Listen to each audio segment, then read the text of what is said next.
In most healthy pregnancies, sexual activity is generally considered safe and does not directly cause congenital abnormalities in the baby. The development of the fetus inside the womb is primarily influenced by genetic factors, environmental exposures, maternal health, and certain infections rather than normal sexual intercourse itself. But there are important exceptions where sex during pregnancy can carry specific risks, and understanding these situations is crucial for both the mothers and baby's health. Congenital abnormalities, also known as birth defects, are structural or functional problems present at birth, and they can be caused by errors in the genetic material passed from parents, abnormal chromosome numbers like in Down syndrome, mutations in specific genes, or a combination of genetic predisposition and environmental triggers, as well as non-genetic causes such as maternal infections, for example, rubella, cytomegalovirus, herpes simplex virus, syphilis, toxoplasmosis, or Zika virus. Exposure to harmful chemicals, alcohol, certain medications, smoking, radiation, nutritional deficiencies such as lack of folic acid, and chronic medical conditions like uncontrolled diabetes or thyroid disorders. But when it comes to sexual activity, the act itself does not disrupt fetal development unless it introduces harmful pathogens or triggers physical complications. For example, if a pregnant woman or her partner has an untreated sexually transmitted infection, STI, such as genital herpes, gonorrhea, chlamydia, syphilis, or HIV, these pathogens can be transmitted during sex, potentially reaching the fetus either by crossing the placenta during pregnancy or infecting the baby during delivery, leading to problems like brain damage, blindness, deafness, low birth weight, preterm delivery, or even stillbirth. And in the case of herpes, active lesions during delivery can infect the baby's skin,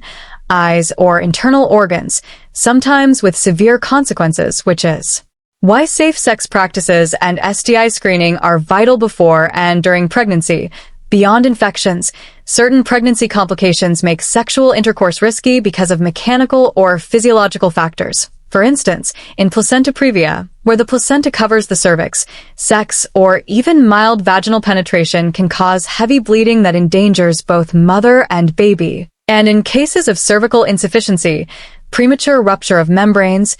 or threatened preterm labor, sexual activity can stimulate uterine contractions or introduce bacteria into the cervix, potentially leading to miscarriage or early birth. Similarly, if the mother has vaginal bleeding of unknown origin, low-lying placenta, or amniotic fluid leakage, doctors often recommend abstaining from sex until the condition stabilizes, and in high-risk pregnancies, like those involving twins or a history of recurrent miscarriage,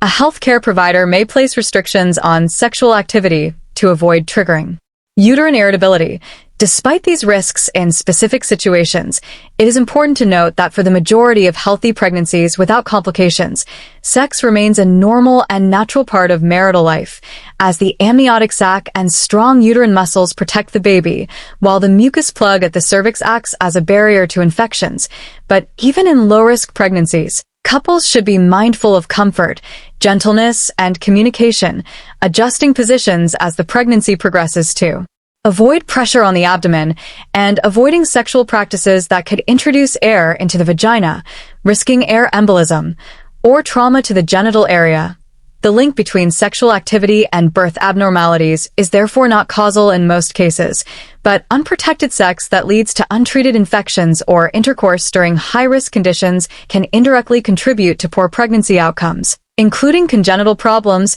growth restriction, or premature delivery, which in turn may have long-term health consequences for the baby. Prevention strategies include getting tested and treated for STIs before conception, using condoms when infection risk exists, attending regular prenatal checkups, following medical advice regarding sexual activity restrictions, maintaining a healthy lifestyle with balanced nutrition and prenatal vitamins, avoiding harmful substances, and managing chronic diseases to keep them under control, while both partners should engage in open discussion with healthcare providers about any symptoms, concerns, or changes in the pregnancy. Finally, from a medical standpoint, the safest approach is individualized, meaning what is safe for one pregnancy may be risky for another. So medical clearance for sexual activity, especially in the presence of complications, is the best way to protect both the mother's health and the baby's development, ensuring that sexual intimacy can remain a healthy part of the relationship without increasing the risk of congenital abnormalities or other adverse outcomes.